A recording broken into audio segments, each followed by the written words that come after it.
Halo rekan-rekan semua, selamat berjumpa lagi dengan saya, Anggono Raras. Video kali ini temanya adalah Kotak Pandora telah dibuka. Penguasa telah membuka kotak Pandora, ditandai dengan penangkapan Johnny G. Plate sebagai tersangka korupsi BTS sebesar 8 triliun. Akhirnya jin dan setan-setan yang terbelenggu di kotak Pandora keluar secara liar memperkenalkan diri. Mereka menyapa kepada rakyat Indonesia bahwa mereka bagian dari korupsi 8T tersebut. Menurut informasi yang beredar, hasil korupsi mengalir kepada 3 partai besar. Untuk melihat kebenaran hal tersebut, perhatikan saja kasus ini berlanjut atau tidak. Contohnya banyak. Salah satunya korupsi 349 triliun. Kemana larinya? Hilang begitu saja. Selamat menikmati.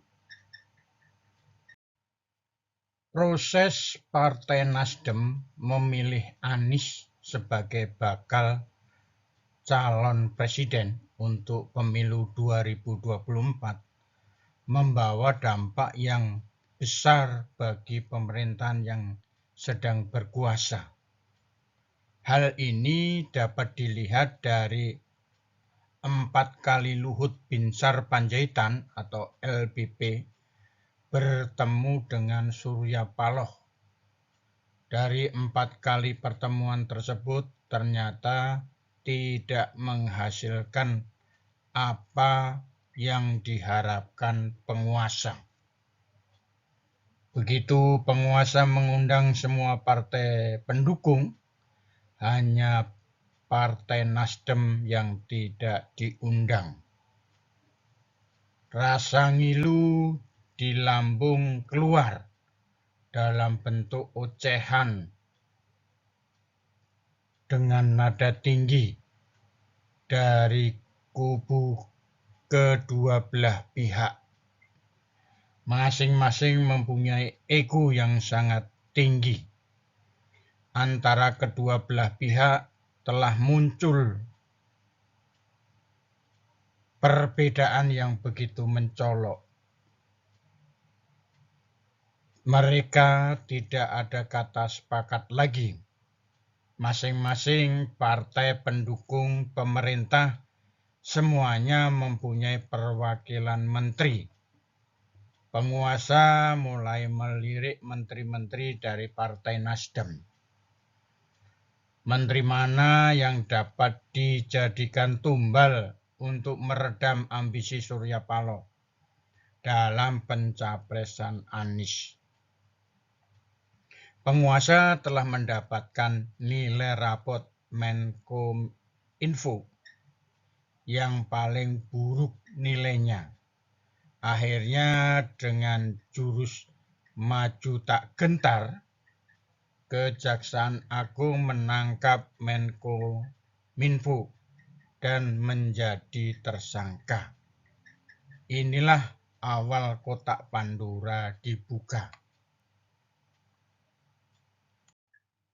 Telah kita saksikan cara-cara penguasa menggagalkan capres Anies Baswedan untuk maju pada Pilpres 2024. Langkah yang kontinu dilakukan adalah melalui penggalangan informasi yang memojokkan, memfitnah, dan membuli Anies dengan berbagai cara yang dilakukan oleh kelompok makelar gosip, yaitu buzzer RP.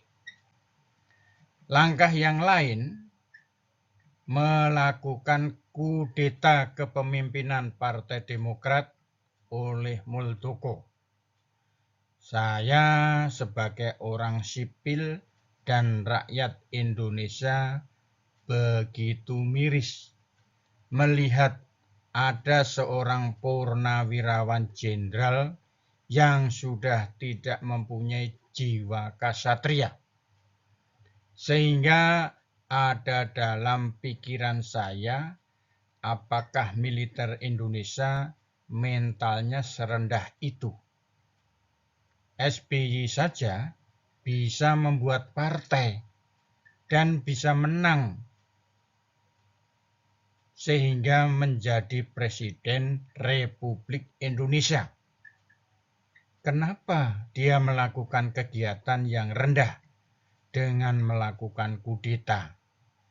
Tentunya atas bantuan orang dalam partai itu sendiri. Bukannya selesai malah PK.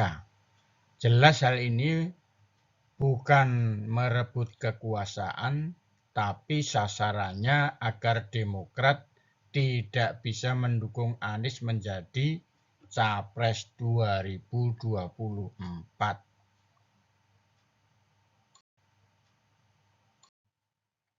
Penguasa sudah menyadari potensi Anies untuk menang dalam kontestasi Pilpres 2024 akan unggul sangat tinggi. Informasi ini tentunya sudah dalam genggaman mereka. Bila kita lihat capres yang ada seperti saat ini, maka nilai paling unggul adalah Capres Anies Baswedan. Nilai Anies dari segala sisi sangat memuaskan. Pendidikan sejak SLTA, S1, S2, dan S3 sudah berkualitas dunia. Jaringan komunitas nasional dan internasional dimiliki oleh Anies. Komunitas ini dia bangun sejak di bangku kuliah. Artinya, jaringannya adalah jaringan orang berpendidikan, bukan jaringan preman, penipu, atau pembohong. Mengerti cara membuat perencanaan program kerja yang dapat diselesaikan. Mampu berpikir cara memanfaatkan sumber daya yang dimiliki. Tidak ngawur, hanya sekedar memuaskan ego pribadi. Tanpa memikirkan kondisi negara yang semakin tidak terkendali dari sisi ekonomi, hukum, dan keamanan. Pejabat bukannya fokus pada pekerjaannya, tapi mereka rame-rame pada nyapres. Ingatlah pada aturan pejabat yang nyapres atau nyalek harus mundur dari jabatannya. Biar negara dapat melayani rakyat dengan baik. Sungguh bingung dengan pemerintahan saat ini. Satu orang bisa mempunyai jabatan yang bertumpuk. Emang dia malaikat? Pasti hasilnya tidak maksimal. Hanya sekedar memuaskan kepada yang memberi pekerjaan. Mari kita pilih Presiden Indonesia yang bangga dengan Indonesia, berjiwa nasionalis dan cinta Indonesia. Presiden yang tidak jual murah negara, untuk hanya asal jadi presiden. Presiden yang mampu berpikir jauh ke depan, mampu mensejahterakan rakyat, tidak hanya pandai hutang dan menaikkan pajak, serta harga-harga barang tanpa memperhitungkan dampak pada kehidupan rakyat kecil.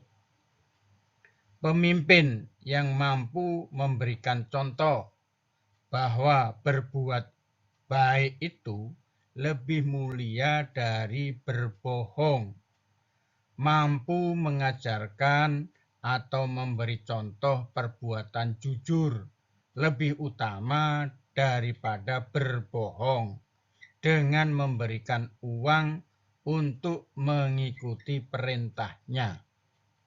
Memberikan contoh bertindak sesuai aturan yang berlaku, bukan mengganti aturan agar keinginannya terwujud. Padahal keinginan tersebut untuk keuntungan pribadi atau golongannya. Semoga kita dapat memperoleh presiden yang jujur, cerdas, berpihak pada rakyat, dan takut pada agama.